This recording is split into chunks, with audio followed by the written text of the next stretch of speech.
She spent one night with a Mafia king, one night that changed everything. At dawn, she disappeared, vanishing into a city of 8 million people. But Carl Haney doesn't accept loss. He doesn't move on.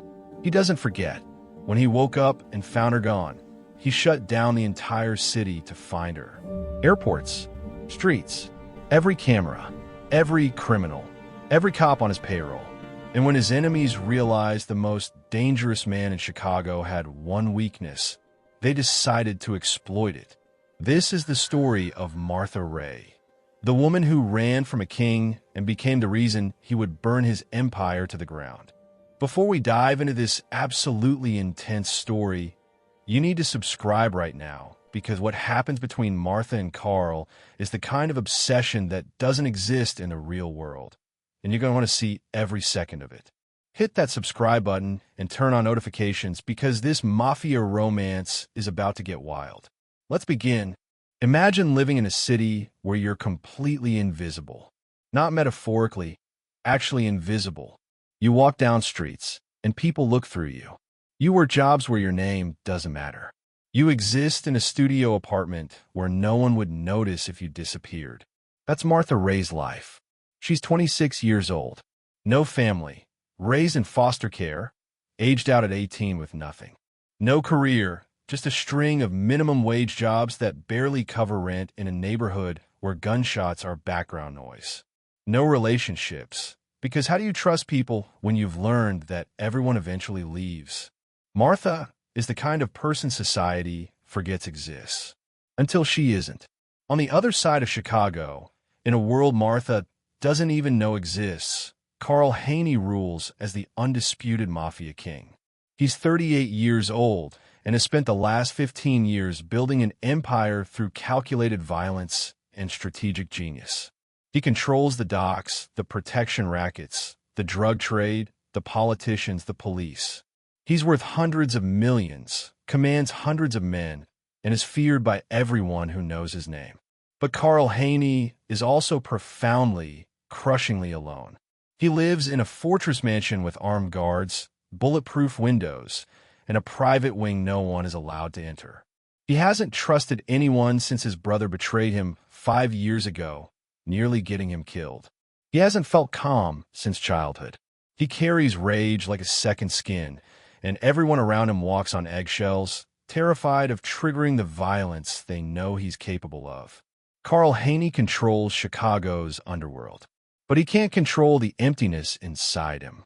Until one night, Martha Ray, desperate for work, accepting a temporary housekeeping job she found through a sketchy employment agency, accidentally walks into Carl's private wing. And everything changes, because sometimes the most dangerous thing in the world isn't violence. It's connection. This is the story of one night that neither of them can undo. One woman who runs because she doesn't believe she's worth staying for, and one man who will tear the entire city apart to find her. Welcome to obsession.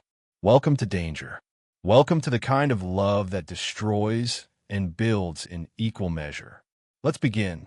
Martha Ray stood outside the employment agency in Chicago's Loop District, clutching a crumpled job listing that promised immediate housekeeping position, excellent pay, discretion required. She was down to her last $40. Rent was due in 3 days. Her studio apartment in Englewood, where the windows didn't lock properly and the heat worked maybe half the time, cost $800 a month, which was $800 more than she currently had. The agency door opened, and a woman in her 50s with severe features and calculating eyes looked Martha up and down.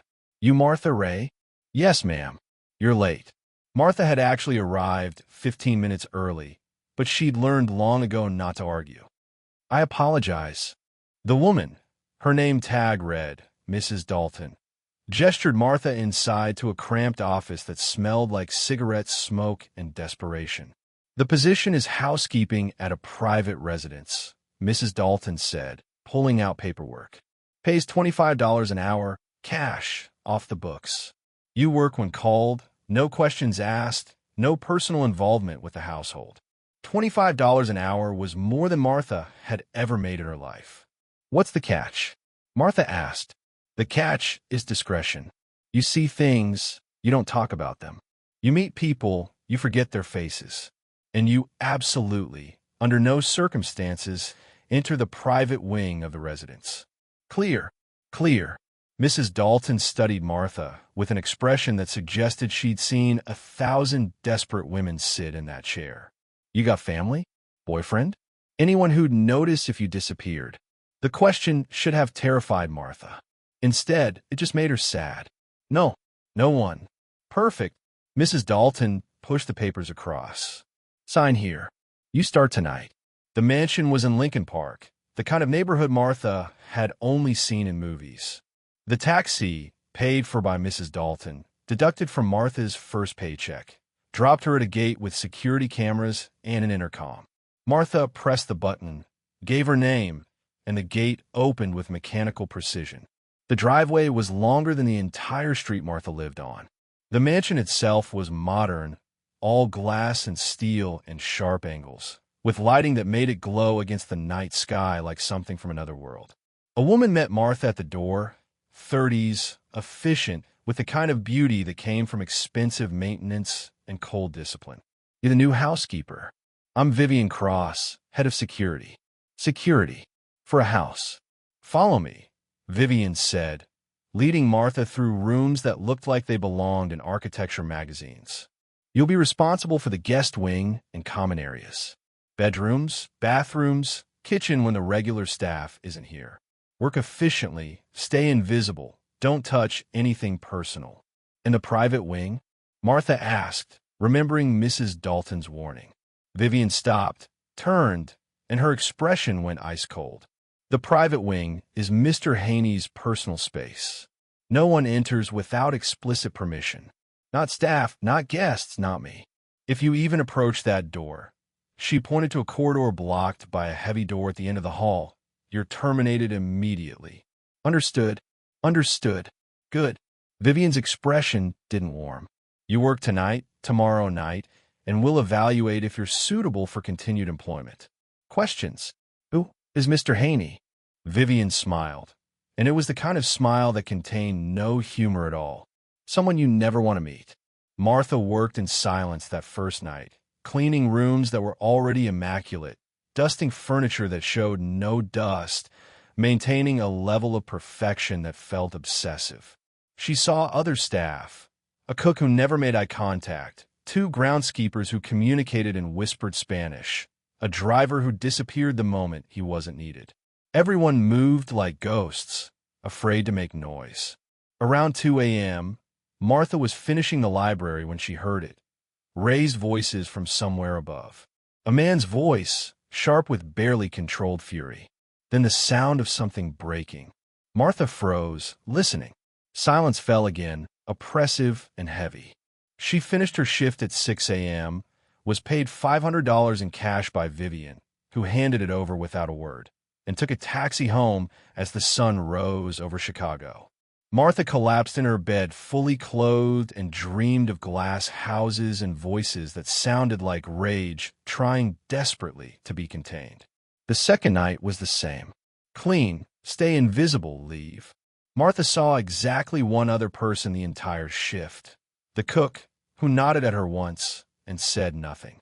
But around 3 a.m., while Martha was cleaning a bathroom in the guest wing, she heard footsteps in the hallway outside. Heavy, deliberate, the kind of footsteps that belonged to someone who didn't need to announce themselves because everyone already knew to get out of the way. Martha held her breath, staying completely still. The footsteps passed. When Martha finally left the bathroom, the hallway was empty. But there was a presence in the air, something that made her skin prickle with awareness. Someone had been watching. The third night, Martha made a mistake. She was supposed to restock the cleaning supplies. There was a storage room near the guest wing where everything was kept. But Martha, exhausted and running on 3 hours of sleep, went to the wrong corridor. She realized her error when she found herself standing in front of a heavy wooden door she'd been explicitly told never to approach. The private wing. Martha turned to leave. The door opened. A man stood there. Tall, maybe 6'2", broad-shouldered, wearing dark pants and a white shirt rolled to the elbows. Dark hair, sharp features, and eyes that were the coldest gray Martha had ever seen. He looked at her, and Martha felt every instinct scream at her to run. But she'd spent 26 years being invisible. She'd learned not to run, because running meant being noticed. So she stood there, cleaning supplies in hand, and waited for whatever came next. Carl Haney stepped into the hallway, closing the door behind him with a soft click. "Who are you?" His voice was quiet, controlled, but Martha could hear the threat beneath it. "Martha Ray. I'm a new housekeeper. I got lost looking for the storage room. I'm sorry, I didn't mean to. You were told not to come here." "Yes, sir. And yet here you are." Martha lifted her chin, meeting those cold gray eyes. "I made a mistake. It won't happen again." Carl studied her, and Martha felt like she was being dissected, evaluated, measured against some standard she couldn't see. Then something shifted in his expression. The cold fury that had been there a moment ago softened. Not disappeared, but became something else. Confusion, maybe. "Surprise. What's your name again?" "Martha Ray." "How long have you been working here?" "Martha Ray. This is my 3rd night. And in 3 nights, you've managed to violate the one rule everyone is told never to break." "I wasn't trying to violate anything.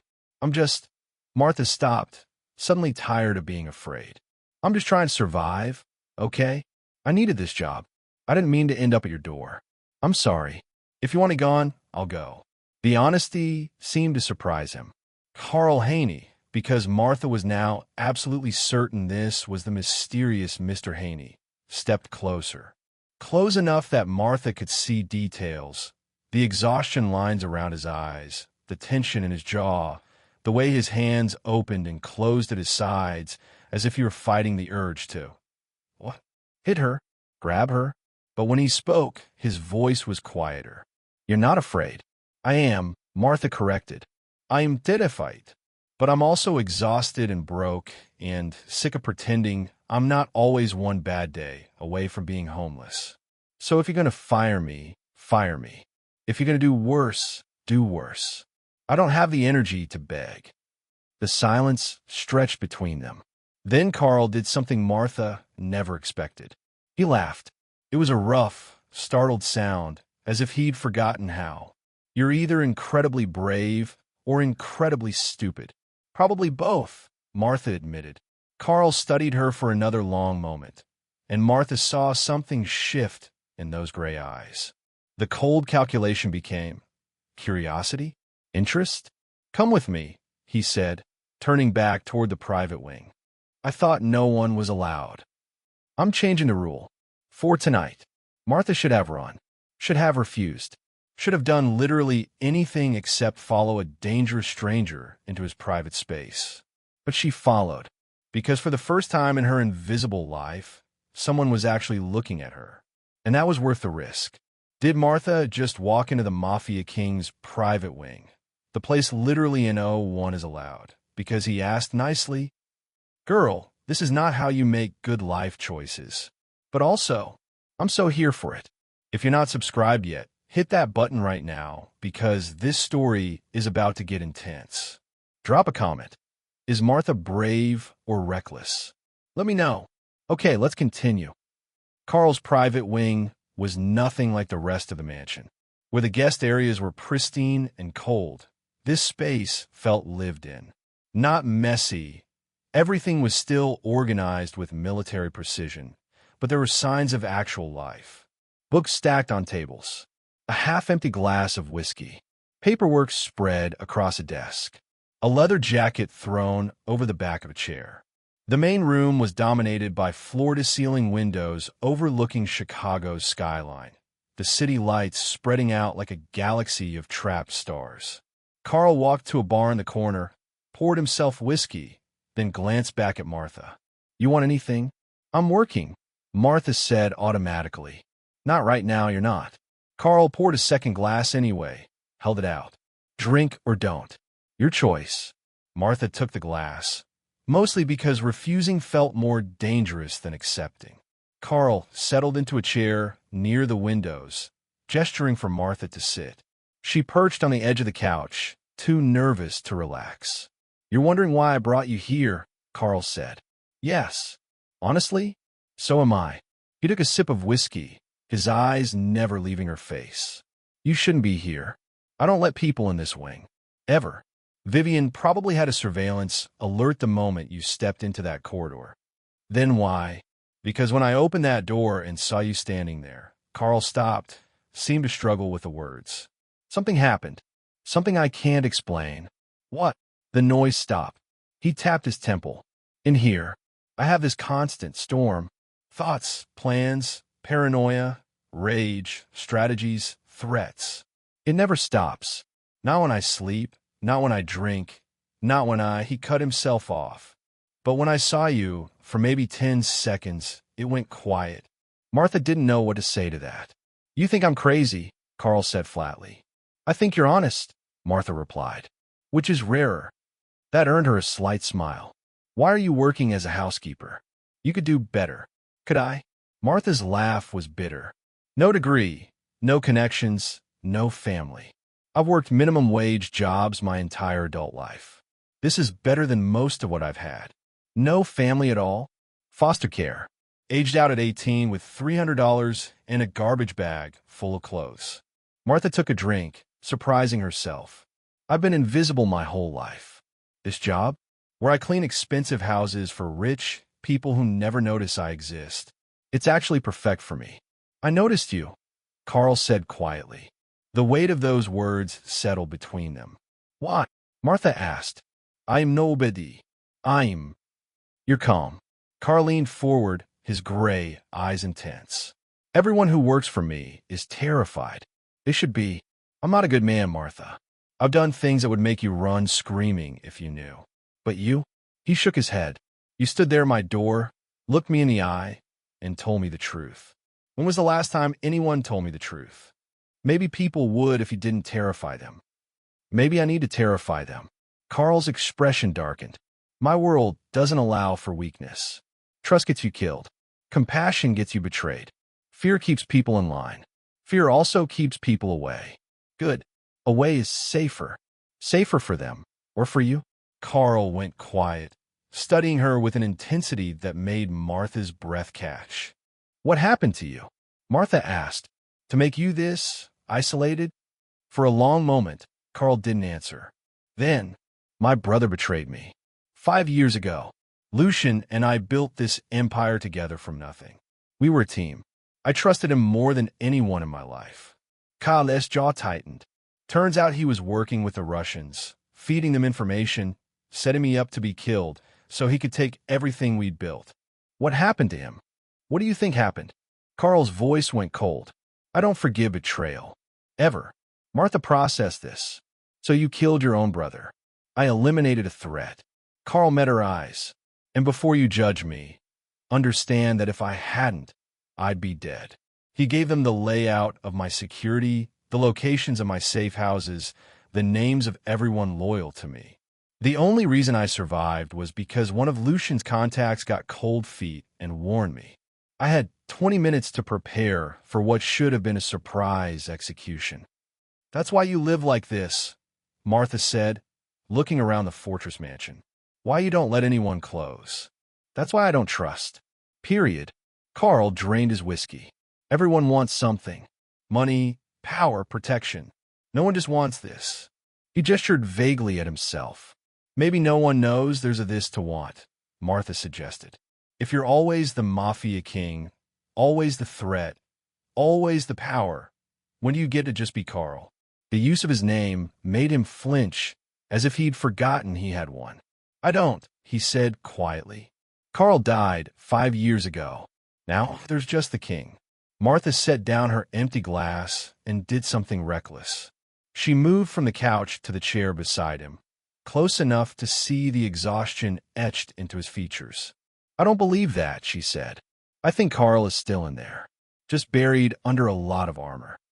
You don't know me." "No, but I know what it's like to be invisible. To feel like if you disappeared tomorrow, no one would notice.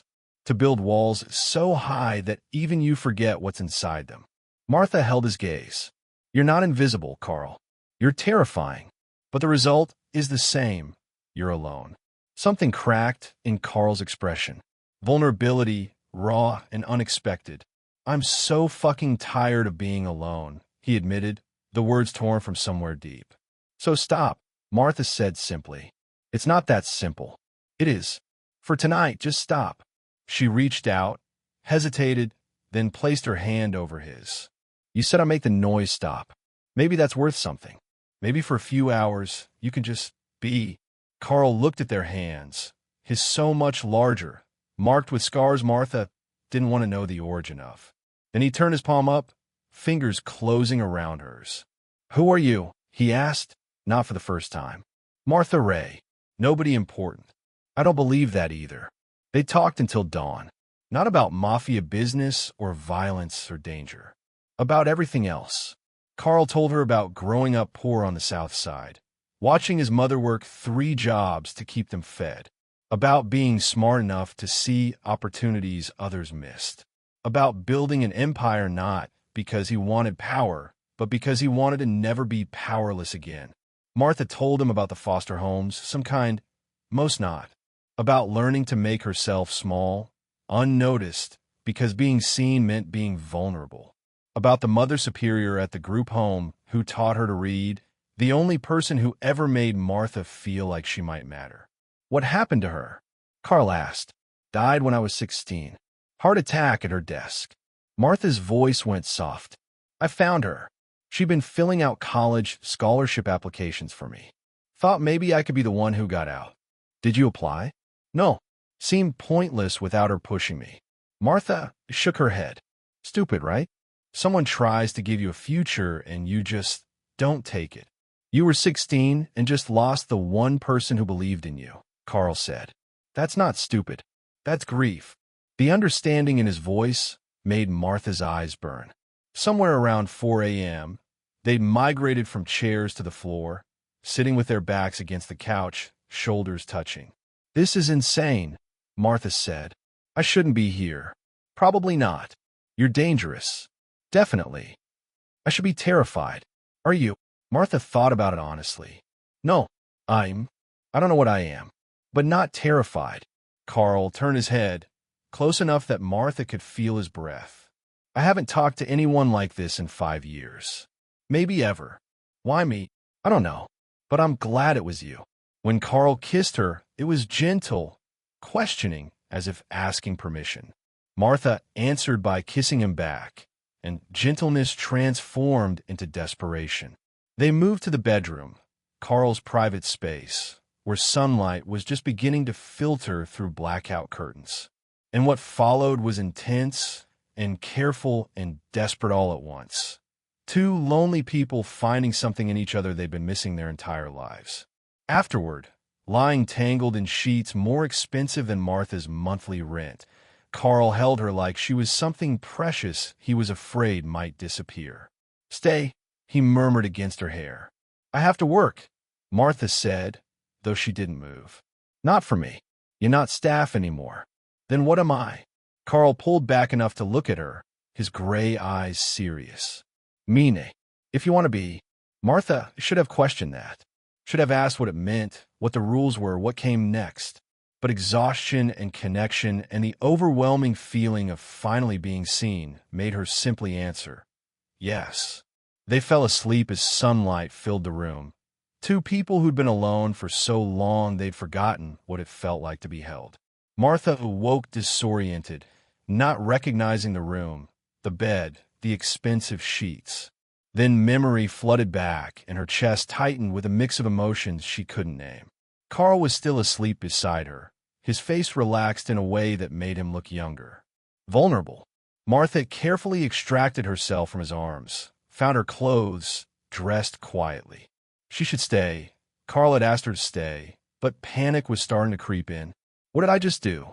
She'd spent the night with her employer, a man she'd known for less than 12 hours. A dangerous man who controlled Chicago's criminal underworld. This is insane.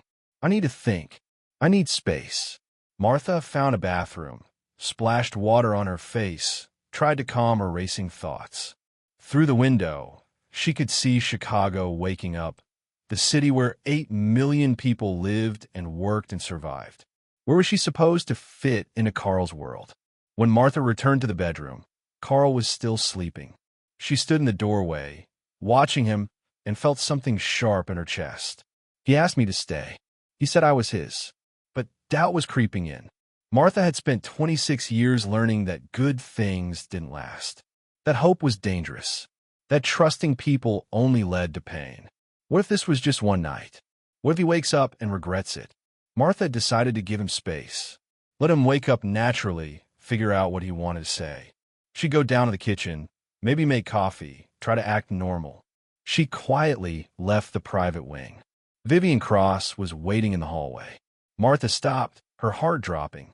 Vivian looked at Martha's wrinkled clothes, her messy hair, and her expression went cold and calculating. So, Vivian said quietly, "You spent the night in his private wing." Martha opened her mouth, but Vivian held up a hand. "Don't. I don't need your excuses." Vivian stepped closer, her voice dropping to a harsh whisper. "Do you have any idea what you've done?" "Oui. Let me explain something to you, Martha." Vivian's eyes were ice. Carl Haney doesn't do relationships. He doesn't do connections. He uses people and discards them. I've worked for him for 10 years. I've seen dozens of women think they were special, that they could be the one to change him, to get close, to matter. That's not what. It's exactly what you think. Vivian's smile was cruel. You spent one night with him. He was probably lonely, probably drunk, probably desperate for a distraction. And you were convenient, available, naive enough to believe it meant something. The words hit like physical blows. He said, "What? That you were his? That you should stay?" Vivian laughed, the sound sharp and mocking. "He says that to everyone. It's part of the fantasy, making you feel chosen, special, important. And then what happens? You become a liability. You know too much. You're too close. And Carl doesn't allow liabilities to exist." Martha felt her stomach twist. "The women before you, where do you think they went?" Vivian continued. "Some left when they finally understood they meant nothing. Others," she trailed off meaningfully, "others became problems that had to be solved." "You're lying," Martha said, but her voice shook. "Am I? Then go ahead. Stay. See what happens when Carl wakes up and realizes he let someone get close. See how long it takes before you become a threat he needs to eliminate." Vivian leaned in close. "Or you can leave now, with your dignity and your life intact. Your choice." Martha's mind was racing. Everything Vivian said confirmed Martha's deepest fears, that she wasn't special, that the night had been a mistake, that hoping for more was foolish. "I have a car waiting," Vivian continued, her voice softer now, almost sympathetic. "I can get you out of here before he wakes up. You can go back to your life, forget this ever happened, and most importantly, you'll be safe." "Why would you help me?" "Because I've seen too many women destroyed by him." Vivian's expression was hard. "And because maybe, somewhere under all that desperation, you have enough sense to run when you have the chance." Martha looked back toward the private wing, where Carl was sleeping. She thought about his gray eyes, the vulnerability he'd shown, the way he'd held her like she mattered. But she also thought about Vivian's words, about being convenient, about being a liability. What if she's right? What if I stay and he regrets everything? "The car leaves in 5 minutes, Vivian said. "Decide." Martha ran, not because she was certain Vivian was telling the truth, but because doubt was a poison that had already taken root. She couldn't shake the feeling that staying would only lead to disappointment. That Carl would wake up, realize what he'd done, and Martha would see that vulnerability transform back into the cold, calculating Mafia king. Better to leave on my terms. Better to run than to be discarded. The car was waiting by the side entrance. The driver didn't speak, just pulled away from the mansion as soon as Martha was inside. As they drove through Lincoln Park toward the city, Martha looked back once. The mansion receded in the distance, and with it, the brief moment where Martha Ray had been visible. She left behind only one thing. A small silver necklace her foster mother had given her years ago, forgotten on Carl's nightstand in the rush to leave. Martha told herself she was being smart, protecting herself, making the logical choice. But the tears streaming down her face suggested she believed none of it. Carl woke at 9 a.m. to empty sheets and cold sunlight. He sat up immediately, scanning the room. Martha? Silence. Carl got up, checked the bathroom, the sitting room, the hallway outside. Empty. All of it. Panic started to creep in. An unfamiliar sensation for a man who'd spent 15 years controlling every variable in his life. He found his phone, called the security desk. Where is she? Who, sir? Martha, the woman who was in my private wing. Where is she? I don't know, sir. I'll check the cameras. Carl paced while waiting, his mind racing. She'd been there when he fell asleep. She'd said yes when he asked her to stay. What happened? The security officer called back. Sir, cameras show Ms. Ray leaving through the side entrance at 7:42 a.m. She got into a car that was waiting. What car? Who sent it? Checking. The authorization code belongs to Ms. Cross. Vivian. Carl's blood ran cold. Get Vivian my office. Now. He dressed quickly, his mind working through scenarios. Martha had left voluntarily. The cameras would have shown if she'd been forced. But why? Unless someone told her to leave. Unless someone convinced her she should. Vivian entered Carl's office with her usual composure, but Carl saw the slight tension in her shoulders. You wanted to see me? Martha Ray left this morning in a car you authorized. Explain. Vivian's expression didn't change.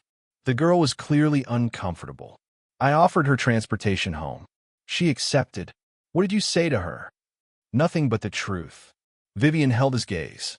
That getting involved with you is dangerous. That women who get close to you tend to disappear. That she should protect herself while she had the chance. The rage that filled Carl was so intense his vision actually blurred. You told her I would hurt her. I told her what she needed to hear. You lied to her. Carl's voice went deadly quiet. You told her I didn't mean what I said. That she was just convenient. That I discard women like trash. Am I wrong? Vivian's composure cracked slightly. How many women have you brought to this mansion, Carl? How many have you used and discarded? None that I asked to stay. None that I told the truth to. Carl stepped closer. You had no right. I had every right. Vivian's professional mask shattered. I've been loyal to you for 10 years. I've stood by you through everything. And you give her, a nobody housekeeper you met 12 hours ago, something you've never given anyone else. Your truth, your vulnerability, your trust. Her voice broke. What about me? And there it was, the real reason. Vivian, Carl said, his voice softer but no less firm. I have never given you reason to believe we were anything but professional. Never. You never gave anyone reason to believe you were human until her. Tears glittered in Vivian's eyes. One night, and suddenly you're asking her to stay? Suddenly, you're letting her into the private wing? I've been here for years, Carl. What does she have that I don't? She makes the noise stop, Carl said simply. I don't know why. I don't know how. But for the first time in 5 years, I could breathe. He moved to the window, looking out at Chicago. And you took that away from me. She'll destroy you, Vivian said desperately. Caring about someone in your position, it's a weakness your enemies will exploit. Then that's my risk to take. Carl, turn back. Find her. Now. Carl. Find her. Were you done here? Your choice. Vivian went pale. You'd throw away 10 years of loyalty for a girl you barely know? In a heartbeat. Carl's expression was stone. Because she's the first person in a decade who looked at me and saw Carl, not the Mafia King. And I'm not losing that. So either help me find her or get out of my way. After a long moment, Vivian nodded stiffly. I'll make some calls. No. Carl pulled out his phone. You've done enough. Get out of my sight. Vivian left, and Carl made the call he'd hoped he'd never need to make. Lau, it's Carl. I need you to mobilize everyone. Every resource we have. What's the target, boss? A woman. Martha Ray. Find her. And when you do, bring her to me safely. Unharmed. Understood. Understood. What's the timeline? Now. I want her found now. Carl hung up, and looked down at the small silver necklace he'd found on his nightstand. The only evidence Martha had been there. He held it like a lifeline. "I'm coming for you, Martha," he said to the empty room. "And nothing is going to stop me." Okay, real question. Did Martha make the right call running, or did Vivian just manipulate her into giving up the best thing that could have happened to her? Option A. Martha was right to run. Better safe than sorry. Option B. Vivian played her, and now Martha's going to regret it. Option C. It doesn't matter because Carl is already coming for her. Drop your answer in the comments. And if you're not subscribed, what are you doing? Hit that button. Let's continue. Martha made it back to her apartment in Englewood by 10 a.m., paid the taxi driver with the last of her cash, and climbed 3 flights of stairs to her studio. The moment she closed the door, the reality of what she'd done crashed over her. I just ran from the first person who ever made me feel seen. Martha sank on her bed, a mattress on the floor with sheets she'd bought at a thrift store, and let herself cry. Not delicate tears, full-body sobs that came from somewhere deep, from years of disappointment and loneliness and the cruel hope that maybe, just once, something good could happen to her. Vivian was right. I was convenient. If I'd stayed, I would have just become a problem he needed to solve. But the memory of Carl's voice, "Mine, if you want to be," wouldn't leave her alone. After an hour, Martha forced herself to function. She needed to think practically. She'd lost the housekeeping job, obviously, which meant she was back to having no income and rent due in 3 days. She pulled out her phone, started scrolling through job listings, trying to focus on survival rather than the ache in her chest. That's when she saw the news alert. Chicago traffic delays. Multiple roads blocked for unspecified police activity. Martha clicked through. The article was vague. Something about increased police presence at major intersections. Traffic cameras being monitored more closely than usual. Delays at O'Hare Airport. Weird timing. Martha? What the hell happened? It didn't work out. Didn't work out? Mrs. Dalton's voice rose. "I just got a call from someone asking about you. Asking where you live, where you worked before, if you have family. Very interested in finding you." Martha's blood went cold. "Ooh, I didn't give them anything.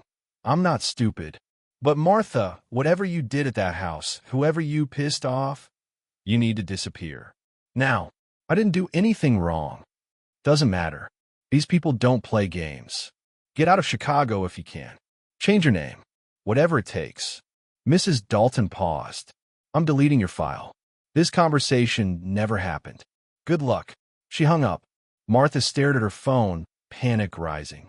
Someone was looking for her. Someone with enough resources to scare Mrs. Dalton. A woman who brokered jobs for people who needed to stay off the grid. Carl. It had to be Carl. But why? To punish her for leaving? To eliminate her, as Vivian had warned? Or maybe to bring you back? A small voice in Martha's head suggested. Maybe Vivian was lying. But Martha couldn't risk believing that. Not when her survival instinct was screaming at her to run. She threw clothes into a backpack, grabbed the few $100s she had hidden in a coffee can, and was about to leave when she remembered. The necklace. The silver necklace her foster mother had given her, the only piece of jewelry Martha owned, the one thing that had survived every move, every loss. She'd left it at Carl's mansion. Just a necklace, Martha told herself. Not worth your life. But it was the only thing she had from someone who'd loved her. Martha left it behind anyway, because sentiment was a luxury she couldn't afford. Carl's operations center looked like something from a spy movie. Screens covered the walls showing live feeds from traffic cameras, police scanners crackling with chatter, his people coordinating through headsets. Leo Castellano, Carl's right hand, a man in his 40s with the calm efficiency of someone who'd seen everything, was coordinating the search. "We've got people watching the bus stations, train terminals, and airports," Leo reported. "Facial recognition running on every camera we can access. Police on our payroll are checking hotels and shelters. If she uses a credit card or her phone, we'll know immediately." "She doesn't have credit cards," Carl said, studying the map of Chicago spread across the table. And she's smart enough to ditch her phone if she thinks she's being hunted. Why would she think that? She worked for you for 3 days. Because Vivian told her I'm dangerous. That I eliminate women who get close. Kale's jaw tightened. Martha thinks I'm looking for her to hurt her, not to bring her back. Are we sure she wants to be brought back? She left because she was scared. Not of me, of believing in something good and having it taken away. Carl tapped the map. She grew up in foster care. Check every group home, every shelter, every place someone with no resources would go to hide. Boss, that's hundreds of locations. Then we check hundreds of locations. Carl's voice went hard. I want her found. Today. Whatever it takes. Leo nodded and started making calls. Martha lasted 4 hours before her paranoia overwhelmed her. She'd gone to a 24-hour diner in Bridgeport, ordered coffee she couldn't afford, and tried to make a plan. Option 1. Stay in Chicago, hide in plain sight. But where? Every shelter would require ID. Every job would leave a paper trail. Option 2. Leave the city. But how? She had maybe $300. A bus ticket to where? With what plan on the other end? Option 3. Turn herself into police, claim she was being stalked. But by who? A man she'd voluntarily spent the night with? A man with enough power to have cops on his payroll? She was trapped. That's when Martha noticed the car. Black sedan, tinted windows, parked across the street with the engine running. It had been there when she arrived, and it was still there 40 minutes later. They found me. Martha's heart hammered. She paid for the coffee with shaking hands and left through the back entrance, cutting through alleys she knew from years of taking buses through bad neighborhoods. She could hear footsteps behind her, measured, professional. Martha ran. Carl got the call at 3 p.m. Boss, we got a sighting. Bridgeport. She ran when our guy tried to approach. Did he catch her? Lost her in the alleys. But she's on foot. No resources, exhausted. She won't get far. Find her, Carl ordered. And Leo, tell everyone to back off. She's terrified. If we crowd her, she'll do something desperate. Understood. Carl ended the call and made a decision. He wasn't going to coordinate from an office. He was going to find her himself. Martha hid in an abandoned building in Pilsen, breathing hard, listening for pursuit. Silence. She waited an hour, then 2. When darkness fell, she finally moved, heading toward a youth shelter she remembered from her teenage years. But when Martha arrived, there were men in suits outside. Not police. Something worse. They're watching everywhere I might go. Martha turned and ran again, but exhaustion was catching up. She hadn't slept, hadn't eaten, and fear was burning through her adrenaline. She made it 3 more blocks before her legs gave out. Martha collapsed in an alley, pressed against a dumpster, and finally let herself acknowledge the truth. I can't outrun him. He's too powerful. He has too many resources. This was always how it would end. Martha pulled out her phone, the one Mrs. Dalton had warned her about, and did something reckless. She texted the only number programmed in, Mrs. Dalton's office line. Tell him he can stop. I'll come back. Just promise he won't hurt me. The response came 90 seconds later. He never wanted to hurt you. He just wanted you back. Stay where you are. Someone's coming. Martha didn't know if she could believe it, but she was too exhausted to run anymore. She waited in the alley as headlights approached. A single car, black, expensive. The back door opened, and Carl Haney stepped out. Carl looked different than he had that night in the mansion. Not polished or controlled. Raw, exhausted, desperate. He saw Martha huddled by the dumpster and froze. Martha! Don't come closer. Martha pressed herself against the wall, even though she was too tired to run. I came back because you asked. Because I'm tired of running. But if you're going to do whatever Vivian said you'd do, just do it fast. Do what? Carl's expression shifted from relief to confusion. What did Vivian tell you? That you use women. That you discard them. That I was just convenient. That if I stayed, I'd become a problem you'd have to solve. Martha's voice broke. That the women before me disappeared. Carl went completely still. And you believed her. Why wouldn't I? I am nobody. You're the Mafia king. Why would you want me beyond one night? Because you made the noise stop, Carl said, his voice rough. Because for 12 hours I felt like Carl instead of the king. Because you looked at me and saw a person, not a threat or a resource. He took a step closer. And because when I woke up and you were gone, I felt like I'd lost something I didn't know I could still have. You shut down the city to find me. Yes. You put people at bus stations and train terminals and shelters. Yes. You scared Mrs. Dalton so badly she deleted my file. I didn't mean to scare anyone. Carl's hands opened and closed. I needed to find you. I needed to know you were safe. I needed to bring you back. To hurt me.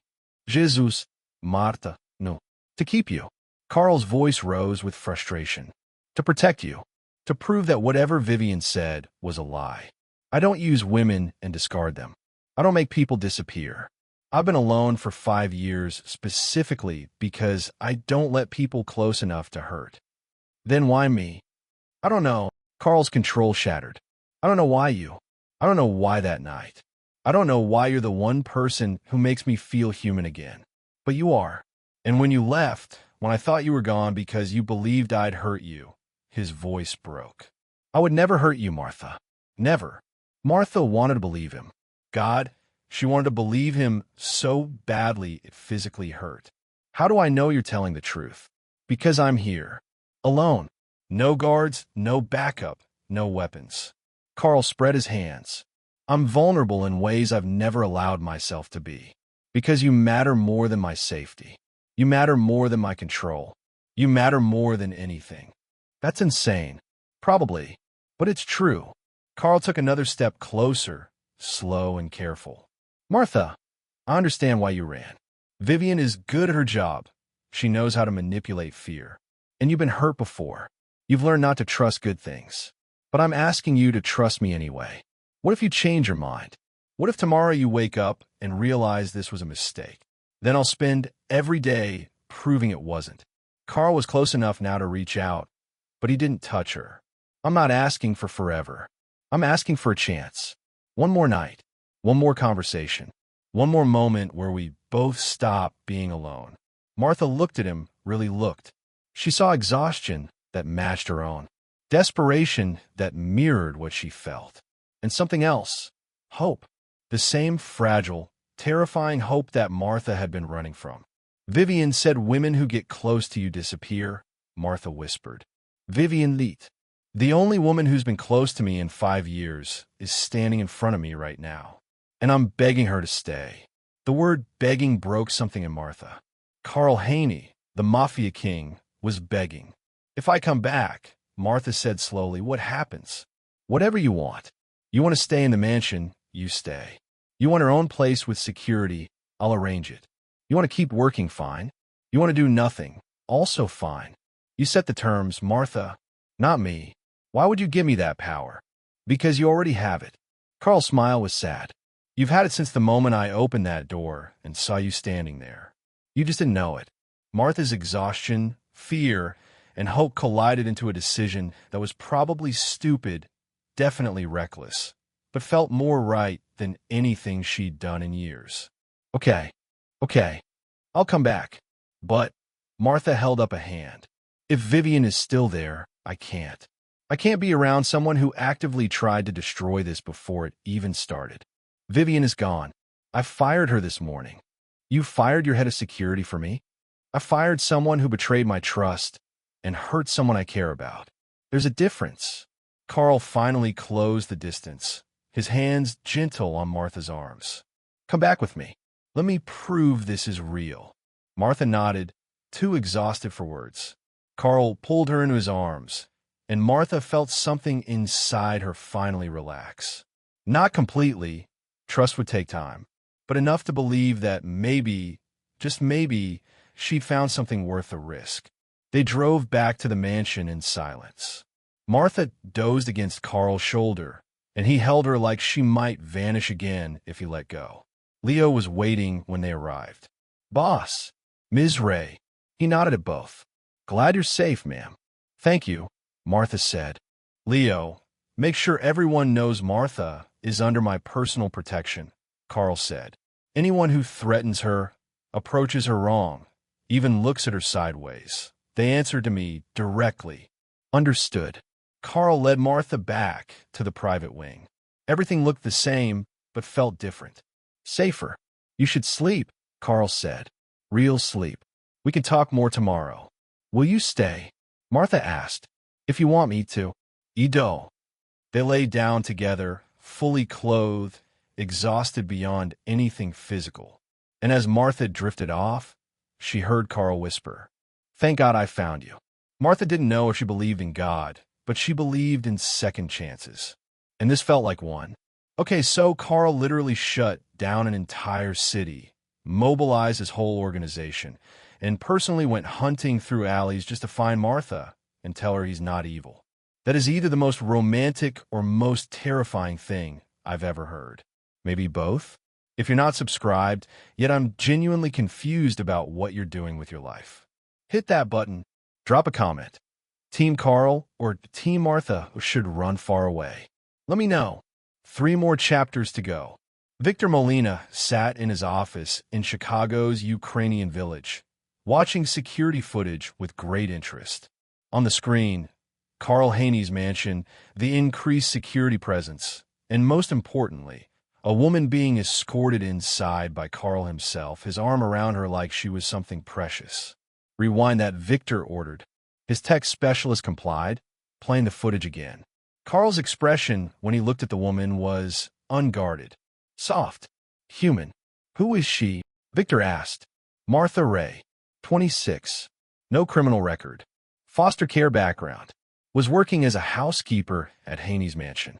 Disappeared for about 12 hours yesterday, and Haney mobilized half the city to find her.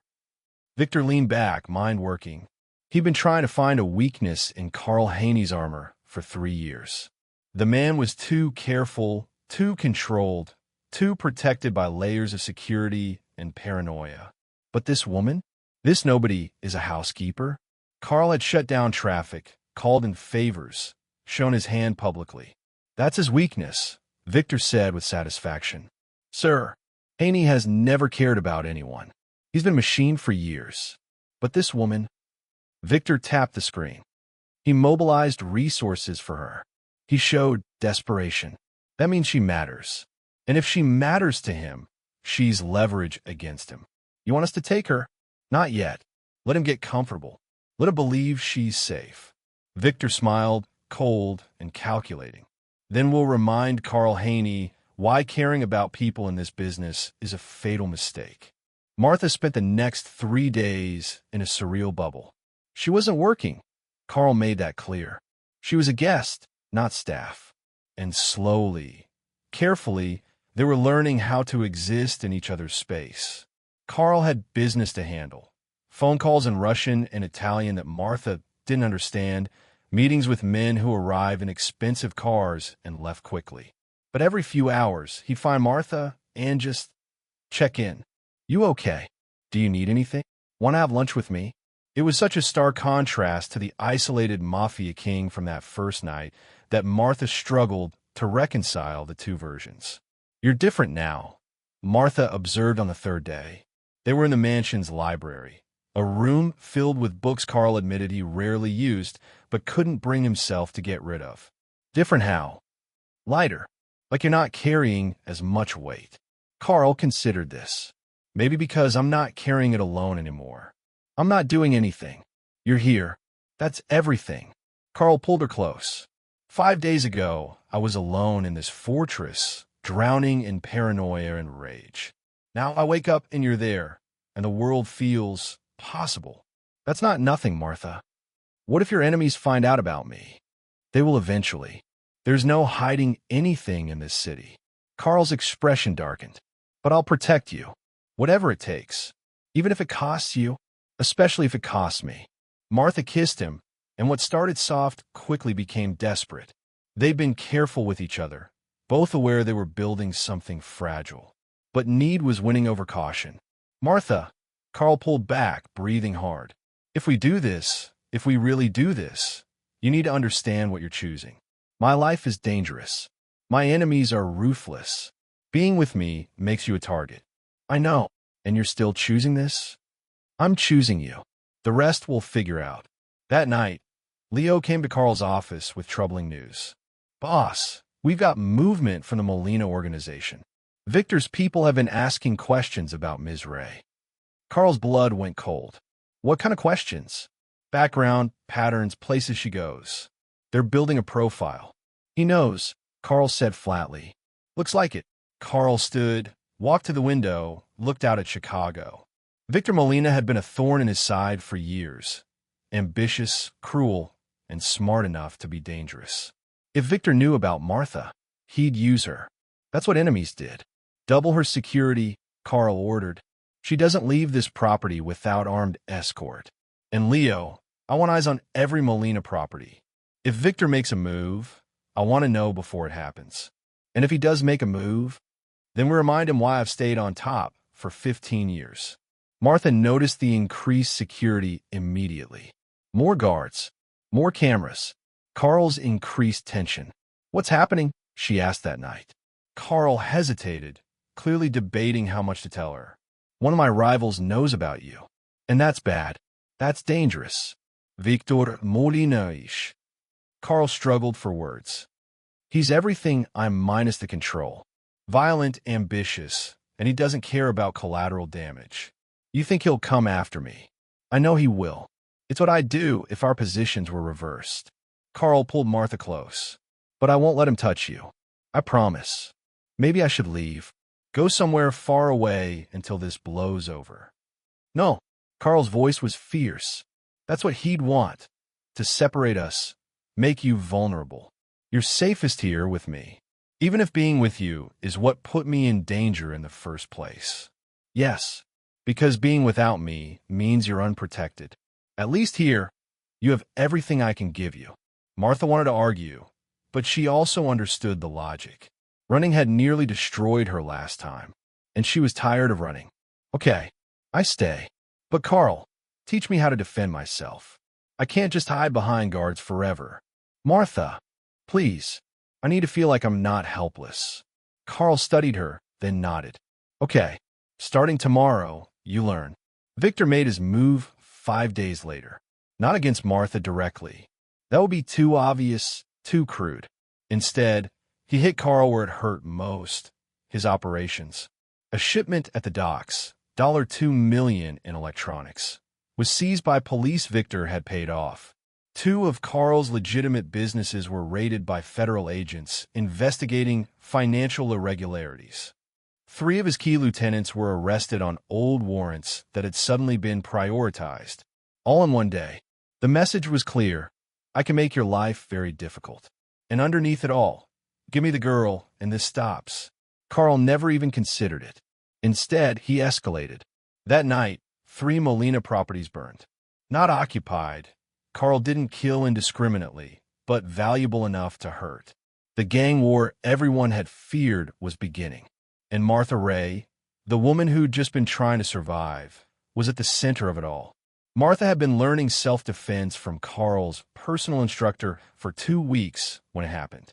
She was getting better, not expert level, but competent enough to feel less helpless.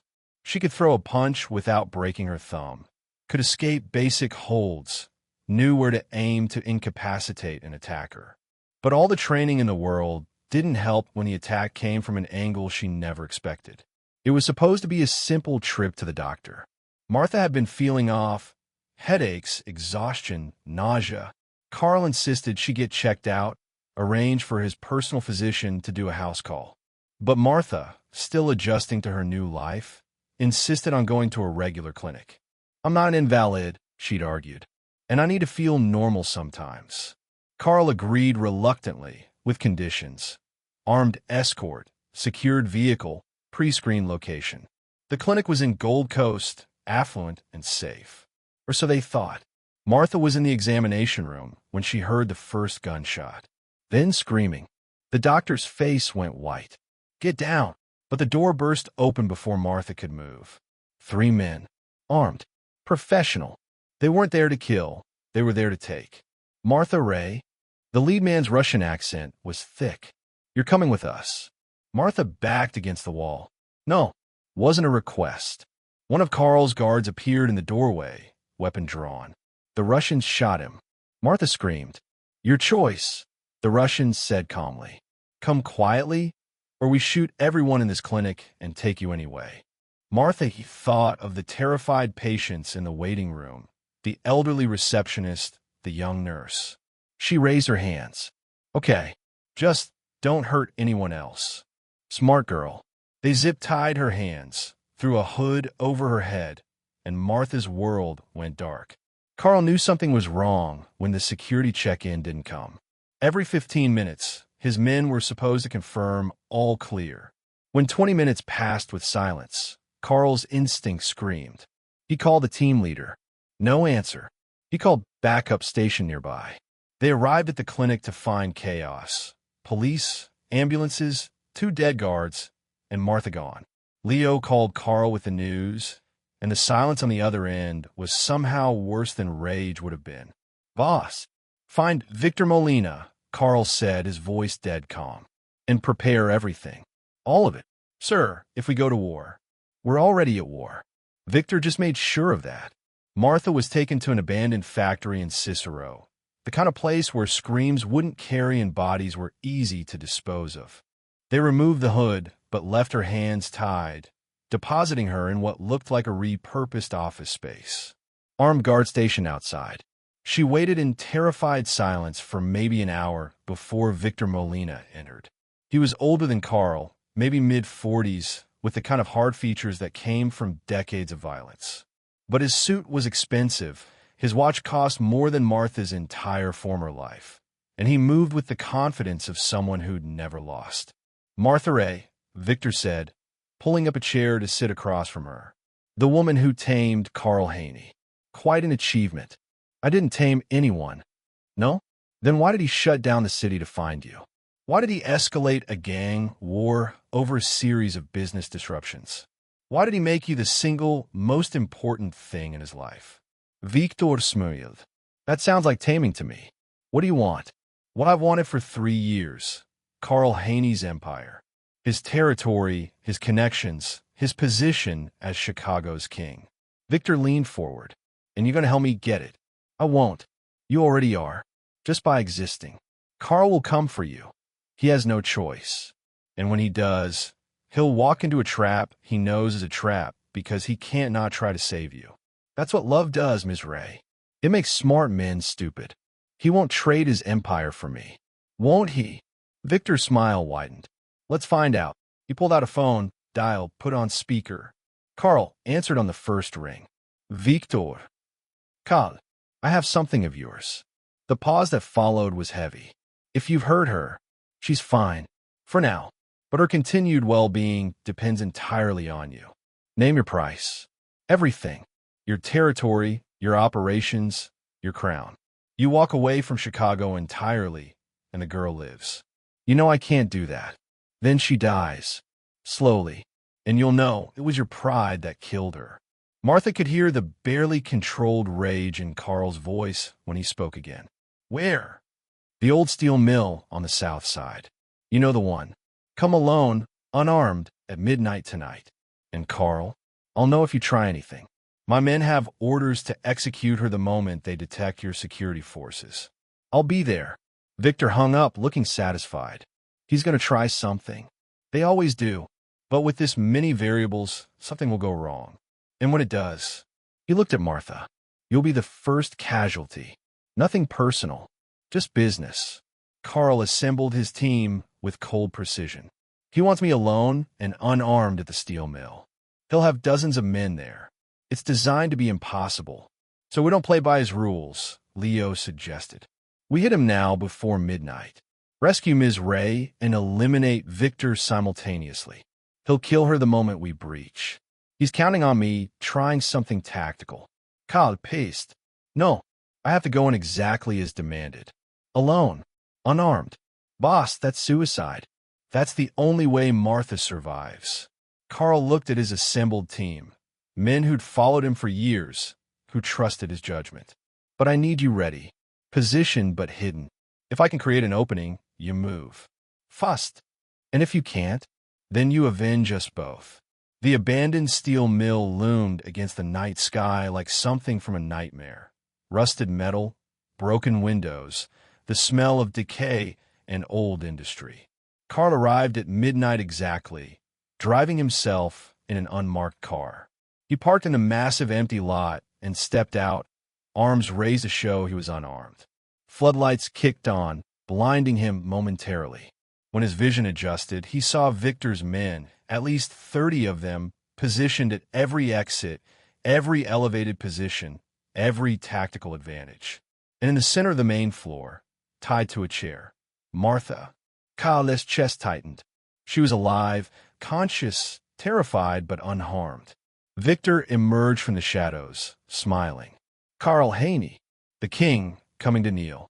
Let her go. In time. First, we negotiate.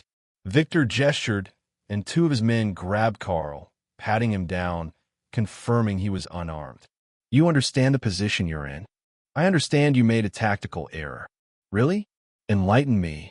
You assumed I'd value my empire over her life. That calculation was wrong. Carl held Victor's gaze. I'll give you everything you asked for. Territory, operations, the crown. All of it. Just let her go. Victor blinked, clearly not expecting genuine surrender. You're serious. Completely. I'll walk away from Chicago tonight. Sign whatever you want. Transfer whatever you need. But Martha goes free, unharmed, with protection to ensure you never touch her again. Gotta, no. Martha's voice rang out. Don't do this for me. That's not your choice, Carl said gently, not taking his eyes off Victor. Victor was studying Carl with fascination. You would actually do it. Give up 15 years of work, hundreds of millions of dollars, absolute power, for her. Yes. Why? Because she's the only thing that matters. Carl's voice was simple, honest. Everything else I can rebuild. Her? She's irreplaceable. For a moment, Victor looked almost moved. Then his expression hardened. Unfortunately, Carl, I lied. You see, I never intended to let either of you leave here alive. The Empire I'll take regardless. Your death sends a message. And hers. Victor Schrute. Loose end. Can't have her seeking revenge later. Carl didn't look surprised. I know. Then why come? To buy time. That's when Martha moved. In the 2 weeks of self-defense training, Carl's instructor had taught her one lesson above all others. When facing impossible odds, create chaos. Martha, hand still zip-tied in front of her, suddenly threw herself backward, chair and all, rolling away from her position. The guard's attention snapped to her, and Carl moved. He might have come unarmed, but 15 years of training didn't disappear. Carl grabbed the nearest guard's weapon, shot 3 men before anyone could react, and dove for cover behind industrial machinery. The warehouse exploded into gunfire. Leo and Carl's team breached simultaneously from 4 different entry points. They'd been positioned all along, waiting for Carl's signal. Martha, still tied to the chair, had rolled behind a concrete pillar.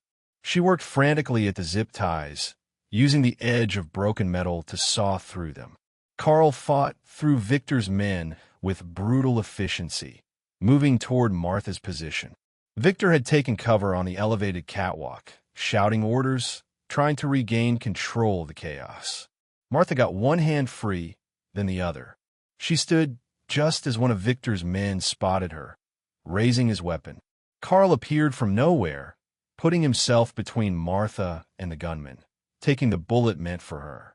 He staggered but didn't fall, returned fire, and the gunman dropped. Caught! Martha caught him as he nearly collapsed. Blood soaked his shoulder. I'm okay. Can you run? Yes. Then run. Now. Leo appeared, providing covering fire. I've got her, boss. Carl pushed Martha toward his second-in-command. Get her out. Now. Not without you. Martha struggled against Leo's grip. I'm right behind you. Go. Leo half-carried, half-dragged Martha toward the exit while Carl provided cover. The gunfight was turning in their favor. Victor's men were well-armed, but poorly trained compared to Carl's professionals. They made it to the exit. Victor appeared on the catwalk above, weapon aimed directly at Martha. "Nobody leaves," he roared, finger tightening on the trigger. Martha saw it happening in slow motion, saw Victor's aim, saw the inevitability of the shot. Then Carl was there, crashing into her, spinning them both as the bullet hit. Not Martha. Carl. He went down hard, blood spreading across his chest. No. Martha dropped to her knees beside him. Carl. No, no, no. Martha. His voice was weak. You have to go. I'm not leaving you.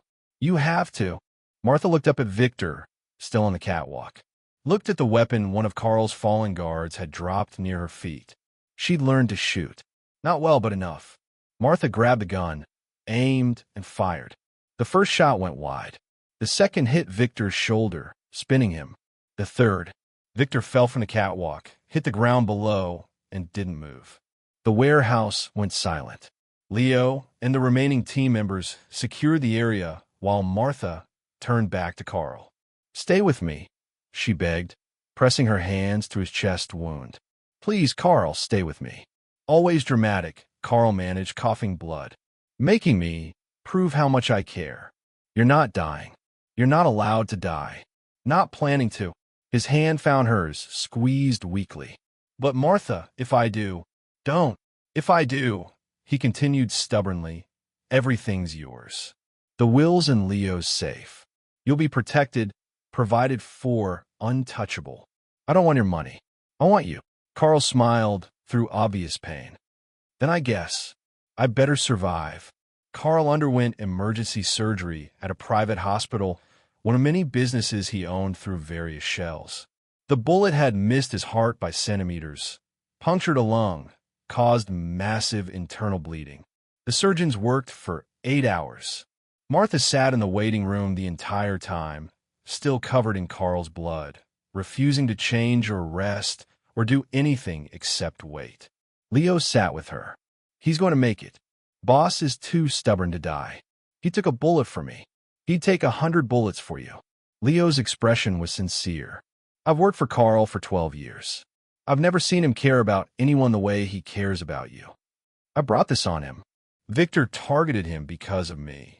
Victor targeted him because he saw weakness. But you're not Carl's weakness, Ms. Ray. You're his strength. You're the reason he had something to fight for tonight. Before you, he would have gone in planning to die, taking Victor with him. But because of you, he fought to survive." The surgeon emerged at 6 a.m. "He's stable. Critical, but stable. The next 48 hours will tell us everything. But if he keeps fighting the way he has been, he should make it."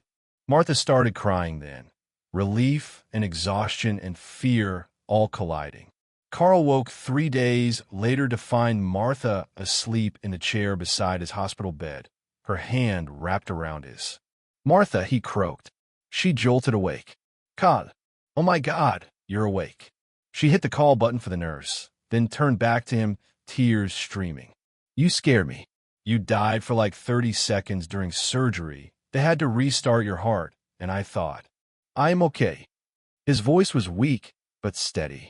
"You're okay. I'm fine. Unhurt. Because you jumped in front of a bullet.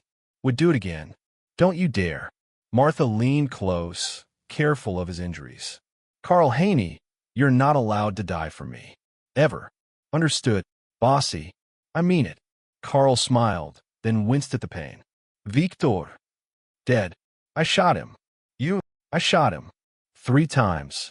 He fell from the catwalk." Martha's voice was steady. "He was going to kill you. So I killed him first." Carl stared at her with something like awe. "You saved me. You saved me first. Multiple times. I figured the turnabout was fair play." "Martha. And I'm not leaving," she continued, her voice fierce. "I know your world is dangerous. I know there will be other enemies, other fights. But I'm staying. Because I love you, you idiot. And you love me. And that's worth fighting for." Carl pulled her down gently, kissed her despite the pain, and whispered against her lips, "I do love you. So much it terrifies me." "Good. Be terrified. Be human. Be Carl." Martha settled carefully beside him on the narrow hospital bed. "Just be with me." "Always," Carl promised. And for the first time in 5 years, he meant it. Martha stood in Carl's office, now their office, reviewing the legitimate business proposals Leo had compiled.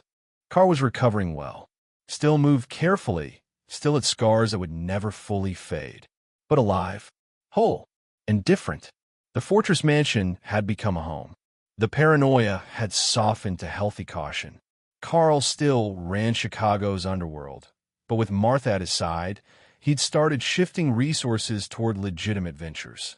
"You're turning me into a legitimate businessman," Carl observed from the doorway. "You're welcome."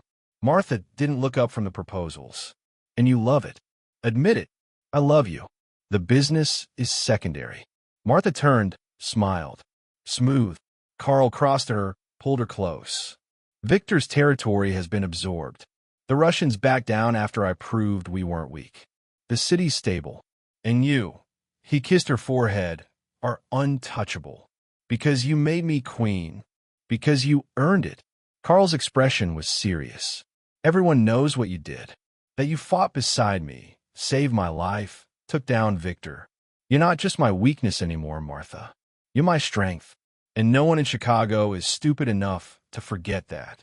What if they do? Then we remind them. Together." Martha kissed him, and it still felt like that first night, desperate and real and impossible. "I love you, Carl Haney. I love you, Martha Ray." Outside, Chicago continued. 8 million people, 8 million stories, but only one that mattered to them. The story of a woman who'd been invisible until the right person finally saw her. And the man who'd been alone until the right person taught him he didn't have to be. They'd both run from their pasts, but they'd found their future in each other. And that is how you go from homeless housekeeper to Mafia queen in 3 months. Martha literally saved Carl's life by shooting Victor off a catwalk, and Carl took a bullet for her twice. If you're not subscribed after this emotional roller coaster, I have questions about your life choices. Hit that subscribe button, turn on notifications, and drop a comment. What was your favorite moment? Mine was when Carl shut down the entire city because he couldn't stand the thought of losing her. Thanks for watching, and I'll see you in the next story.